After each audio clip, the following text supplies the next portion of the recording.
नमस्कार, मुद्दा देख रहे हैं आप और मैं हूं आपके साथ वक्ता दुबे।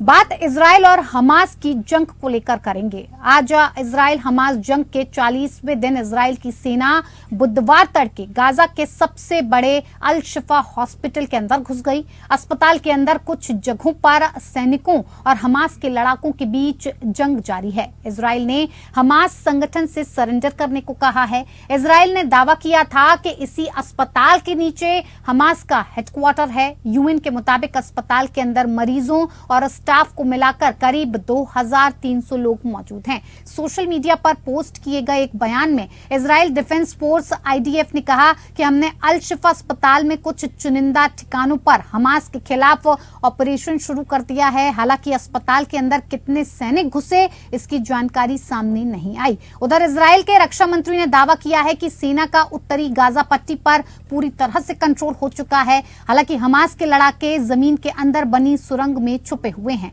हमने उन सुरंगों की पहचान कर ली है। इजराइल ने गाजा सिटी सेंटर और संसद पर भी कब्जा कर लिया है। तो दूसरी तरफ कनाडा के पीएम ट्रूडो ने कहा है कि गाजा में महिलाओं और बच्चों की हत्या हो रही है। पूरी दुनिया ये देख रही है। हम डॉक्टरों के मरने वालों के परिजनों और जो फिलिस्तीनी बचा पाए हैं उनकी बातें सुन रहे हैं। मैं इजराइल की सरकार से इसे रोकने की अपील करता हूं। ट्रूडो के इस बयान से इजराइल के प्रधानमंत्री नेतन्याहू नाराज हैं। उन्होंने कहा है कि हमास ने आम लोगों का सिर काटकर उन्हें जलाकर नरसंहार किया है, लेकिन हम ऐसा कुछ नहीं कर रहे हैं। इजराइल की पूरी कोशिश है कि जंग से आम नागरिकों को दूर रखा जाए। हम फलस्तीनियों को सुरक्षित निकालने के लिए कॉरिडोर बना रहे हैं। गाजा में अब तक 11,300 लोगों की मौत हो चुकी है। वहीं इजराइल में करीब 1200 लोगों ने जान गंवाई है। उधर वर्ल्ड हेल्थ ऑर्गेनाइजेशन यानी WHO के चीफ ने यूएनएससी को बताया है कि इजरायली बमबारी से गाजा में हर 10 मिनट में एक बच्चे की मौत हो रही है।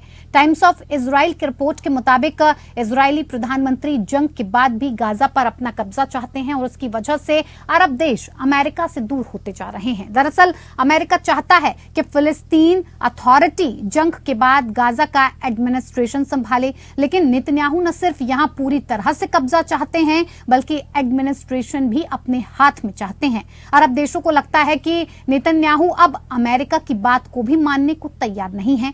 इस बीच इजराइल समेत अरब वर्ल्ड की कई मीडिया रिपोर्ट्स में यह दावा किया गया है कि कतर और कुछ दूसरे अरब देश सीज फायर के लिए बैक चैनल पर बातचीत कर रहे हैं। दावा यह भी है कि हमास 70 बंधकों की रिहाई के लिए तैयार है, लेकिन बदले में 5 दिन सीज फायर चाहता है।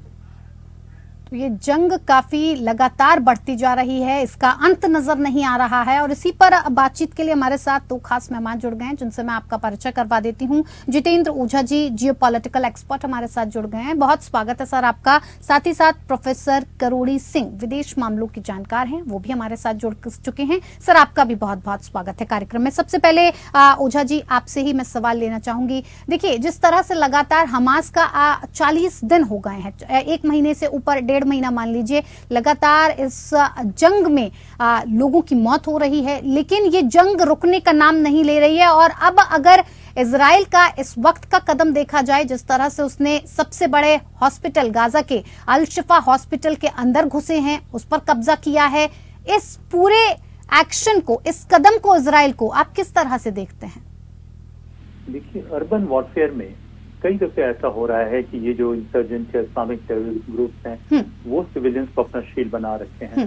तो हाल के पिछले कई सालों से हमास ये कर रहा था कि जो भी सिविलियन हॉस्पिटल हो, स्कूल हो या कम्युनिटी सेंटर हो, ऐसे तमाम जगह पे उसके बेसमेंट पे वो जाके, और उसने काफी टनल का बहुत बड़ा जाल बिछा रखा है, तो उसमें जाके वो अपने हथियार इकट्ठा कर रहा था और अपनी बहुत सारी एक्टिविटीज कर रहा था। तो उसका मकसद यही था कि अगर कभी उससे काउंटर अटैक फेस करना पड़ता है तो काउंटर अटैक से पहले इजराइल कई बार सोचेगा और पूरी इंटरनेशनल कम्युनिटी इजराइल पे प्रेशर बनाएगी कि उसमें सिविलियन कैजुअलिटीज बहुत ज्यादा नहीं हो।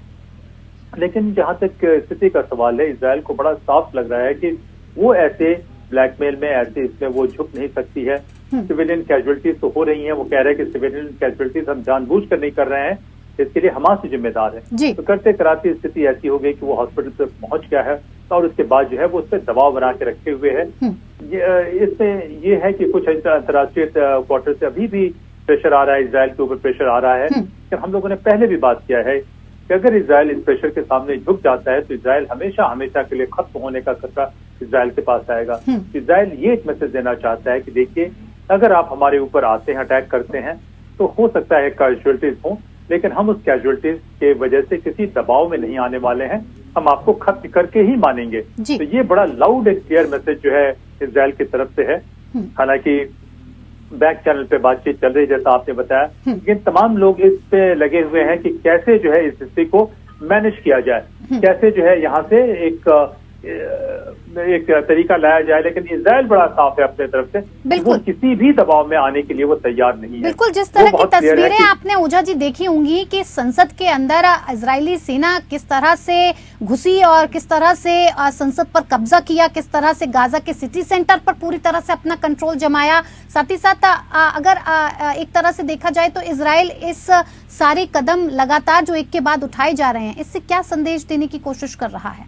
यही संदेश देने की कोशिश कर रहा है कि तमाम चीजों के बाद इजराइल एक दृढ़ प्रतिज्ञ है, उसके पास कैपेसिटी है। ठीक है, ऐसी टेक्नोलॉजी बिल्कुल नहीं आई है कि जहां बहुत ज्यादा भीड़ हो, उस तमाम भीड़ में सिलेक्ट करके प्रिसिशन स्ट्राइक वेपन से उनको मारा जा सके। लेकिन उन्होंने ये दिखाया है कि जरूरत पड़ती है तो वो पूरे सिस्टम को वो कब्जा कर सकते हैं। उनके कमांडो फोर्सेस की ताकत, उस पर डाउट नहीं किया जा सकता है।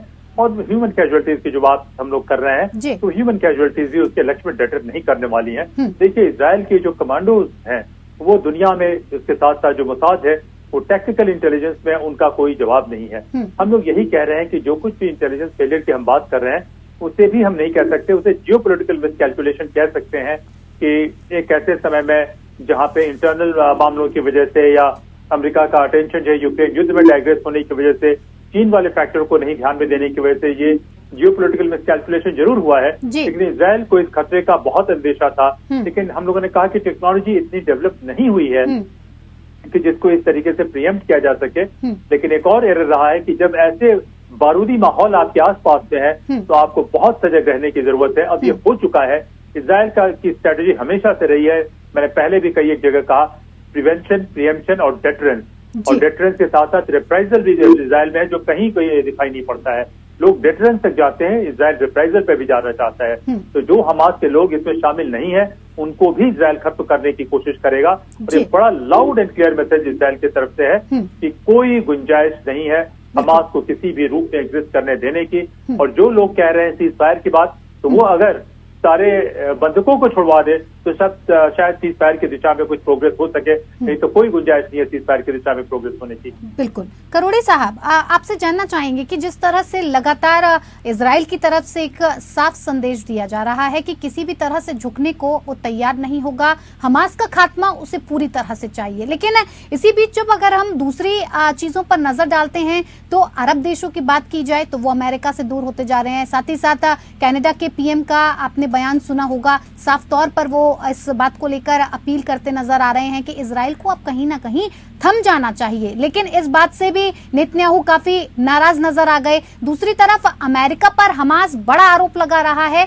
कि ये सारा काम जो भी कराया है वो बाइडेन की तरफ से कराया गया है। ऐसे में क्या लगता है आपको, इजराइल के इन कदमों से बाकी के जो देश हैं कहीं ना कहीं इजराइल से छटक सकते हैं और कहीं ना कहीं मुसीबत इजराइल के लिए खड़ी हो सकती है?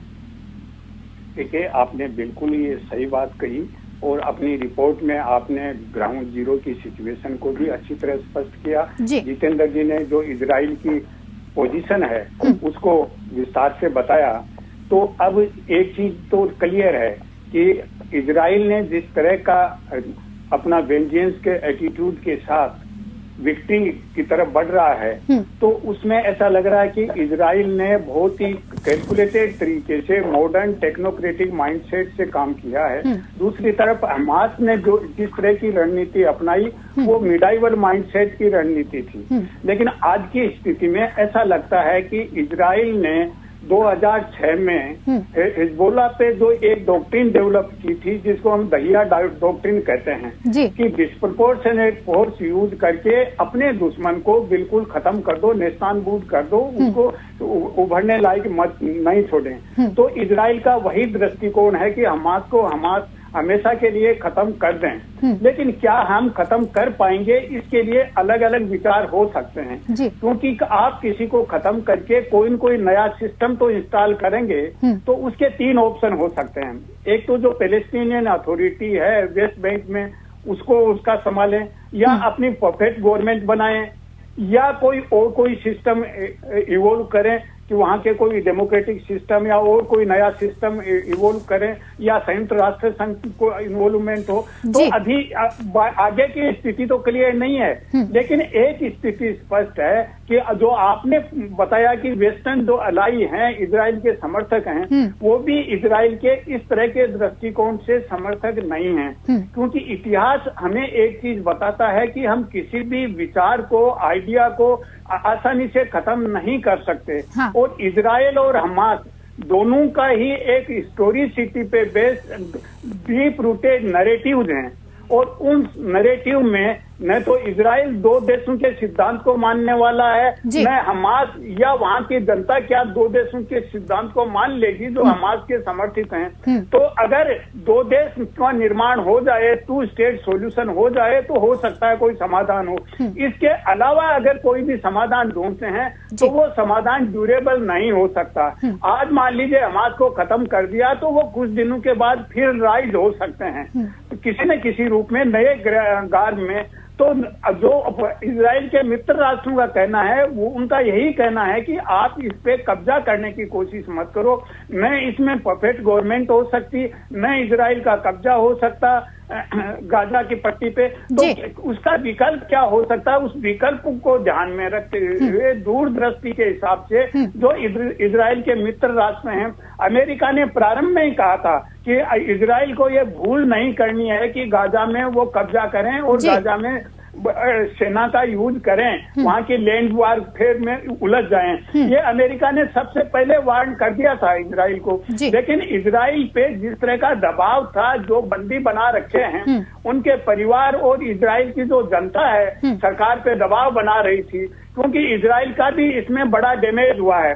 उनका टॉप कमांडर मारा गया है, नेतन्याहू का भतीजा था जो पूरे वो इस सिस्टम को देख रहा था, ऑपरेशन को, वो खुद मारा गया है। तो वहां भी इजराइल का जो वेंजेंस का एटीट्यूड है वो कम नहीं हुआ है, अभी भी वेंजेंस का एटीट्यूड वैसा ही है। लेकिन इजराइल फोर्सेज ने जिस तरह का डिस्प्रपोर्शनेट फोर्स यूज किए है, उसमें गाजा जो एरिया है वहां का सिविलियंस का और बच्चों का, महिलाओं का ज्यादा नुकसान हुआ है, जिसके लिए पूरा विश्व है वो संवेदनशील है। और इसीलिए 9 नवंबर को संयुक्त राष्ट्र संघ के 145 देशों ने ये कहा कि भाई इजरायली जो सेटलमेंट है वो सही नहीं है, इजरायली सेटलमेंट वेस्ट बैंक और गाजा पट्टी में नहीं होना चाहिए, और यही मान के चल रहे हैं कि 2 स्टेट सॉल्यूशन है। तो संयुक्त राष्ट्र संघ के 145 देश होना, जिसमें भारत भी सम्मिलित है, ये कहना कि इजरायली सेटलमेंट होना जो पैलेस्टीनियन एरिया है उसमें सही नहीं है। एक अन्य जो डायमेंशन है वो ईस्टर्न यरूशलेम का है। देखिए, मैं ये कहना चाहता हूँ कि नॉर्मली जो युद्ध होता है 2 सेनाओं के बीच में होता है, बॉर्डर पे होता है जी। और यूक्रेन और जो हमास और इजराइल वाली स्थिति है, दोनों में ही अलग स्थिति है जी। क्योंकि न तो रशिया ने युद्ध का अनाउंस किया था, उन्होंने यही कहा था स्पेशल मिलिट्री ऑपरेशन है, और इजराइल ने भी उस तरह के सीमाओं पे युद्ध की स्थिति नहीं बनी है। दोनों ही स्थितियों में जो दुश्मन देश जिसको दुश्मन मानते हैं उसकी टेरिटरी में जो सिविल सोसाइटी है, जो समाज है, उसमें इन्वॉल्वमेंट है। तो ऐसे युद्ध के बड़े खतरनाक परिणाम हो रहे हैं, जो हम यूक्रेन में भी देख रहे हैं और इजराइल में भी देख रहे हैं। सेनाओं के बीच युद्ध होता है, उसमें सैनिक मरते हैं, लेकिन इस तरह के जो ऑपरेशन होते हैं उसमें सिविलियन कैजुअलिटी होती है, जो दोनों में हो रहे हैं। और गाजा में कुछ ज्यादा कैजुअलिटी हुई है, इसलिए संयुक्त राष्ट्र संघ या विश्व समुदाय बड़ा संवेदनशील है। अब पूरे विश्व समुदाय के सामने एक चुनौती है कि यहाँ शांति कैसे स्थापित की जाए, क्योंकि इसके ऐतिहासिक रूट्स हैं। जैसे संयुक्त राष्ट्र संघ के सेक्रेटरी जनरल ने, एक महासचिव ने कहा कि ये 56 इयर्स का एक्सपीरियंस है गाजा का, एक दिन का युद्ध मामला नहीं है। तो उससे चाहे उस तरह का सफोकेशन या ट्रॉमेटिक सिचुएशन है कैसे निकाला जाएगा। और जैसा मैंने प्रारंभ में कहा था कि हिस्टोरिसिटी पे आधारित दोनों इजराइल के और हमास के अपने नैरेटिव्स हैं और डीप रूटेड हैं, वो हजारों सालों पुराने नैरेटिव एक्सपीरियंस को एक नैरेटिव के रूप में दिखा रहे हैं दोनों ही तरफ अपनी जनता को। तो ऐसी स्थिति में रिकंसिलिएशन होना मुश्किल है अनलेस और अनटिल संयुक्त राष्ट्र संघ की बात माने और 2 नेशन 2 स्टेट बना लें। उसके लिए न हमास एग्री करेगा और न इजराइल एग्री करेगा। और अभी भी हिजबुल्लाह का मामला वो भी शांत नहीं हुआ। हिजबुल्लाह को 2006 में भी इजराइल ने लेबनान में उसको और अब वो अभी हिजबुल्लाह की बात की जाए तो अभी भी हिजबुल्लाह के जो आतंकी हमले हो रहे हैं वो लगातार इजराइल की तरफ किए जा रहे हैं और इजराइल भी इसका जवाब दे रहा है। ओझा साहब, आपसे आखिरी सवाल जानना चाहेंगे कि जिस तरह से अमेरिका किसी बात को लेकर इजराइल को जब समझाने की कोशिश करता है या किसी बात को कहने की कोशिश करता है, अब फिलिस्तीन अथॉरिटी की ही बात ले लेते हैं। फिलिस्तीन अथॉरिटी को लेकर गाजा का कहना है कि एडमिनिस्ट्रेशन जो है गाजा का वो फिलिस्तीन अथॉरिटी को दे दिया जाए, लेकिन नेतन्याहू इससे भी इनकार करते नजर आ रहे हैं। उन्हें तो गाजा भी चाहिए, साथ ही साथ जो एडमिनिस्ट्रेशन है उस पर भी अपना हक चाहिए। ऐसे में क्या लगता है आपको, जो मित्र देश हैं इजराइल के, कहीं ना कहीं इजराइल अपने लगातार बढ़ते कदमों को और अपनी जिद जिस तरह से उसने बना रखी है उससे बाकी के देशों को वो खतरे में डालता नजर आ रहा है? बिल्कुल नहीं। इजराइल बड़ा ही साफ है कि उसके राष्ट्रीय हित क्या है और अपने राष्ट्रीय हित को बचाने के लिए जरूरत पड़ती है तो अमेरिका को भी वो असर्ट करता है कि देखिए ये हमारा नेशनल इंटरेस्ट का सवाल है, आप इस लाइन को क्रॉस मत कीजिए, ये लाइन हमारे लिए बहुत ही सेक्रेट और सैक्रिफाइस है।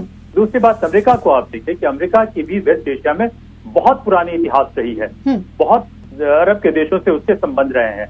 तो बहुत सी बातें जो अमेरिका कह रहा है वो ऑप्टिक्स के लिए हो सकती हैं, इसको मानना पड़ेगा, लेकिन साथ में हमें ये भी मानना पड़ेगा कि इजराइल ने जब उसके क्रिटिकल नेशनल सिक्योरिटी इंटरेस्ट की जरूरत पड़ी है तो उसने अपनी स्ट्रेटेजिक ऑटोनॉमी को असर्ट किया है।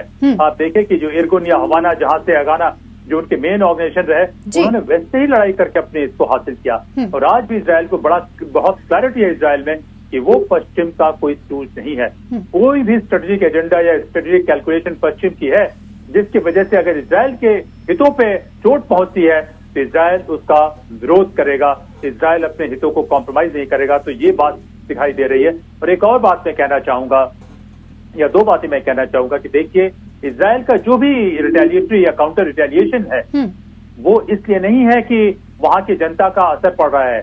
इजराइल को लगता है कि अगर वो पलक झपका लेता है, वो कभी जरूरत पड़ती है तो इजराइल शायद कुछ जनता को सैक्रिफाइस कर सकता है अगर उसके नेशनल इंटरेस्ट उससे फर्दर होते हैं। लेकिन इजराइल जो अपनी पलक इसलिए झपकाना नहीं चाहता है कि जरा सा भी पलक झपकाता है तो संभव है कि जो इस्लामिक चरमपंथी वाले जो देश हैं उन देशों में या इस्लामिक रेडिकल्स हैं उनका मनोबल बढ़ेगा, और अगर उनका मनोबल बढ़ता है तो इजराइल की सुरक्षा बहुत खतरे में आ सकती है।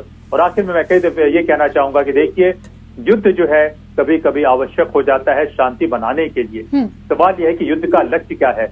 जहां तक हमास के या इस्लामिक आतंकवादियों का सवाल है, उनके युद्ध का एकमात्र लक्ष्य बहुत ही हेजी एजेंडा है कि सारी दुनिया एक दिन मुसलमान हो जाएगी, गैर मुसलमानों को जीने का कोई अधिकार नहीं है, उनकी प्रॉपर्टी हम लूट लेंगे, उनकी औरतों को हम अगवा कर लेंगे, उनके बच्चों का कत्ल कर लेंगे। तो ये ऑब्जेक्टिव है।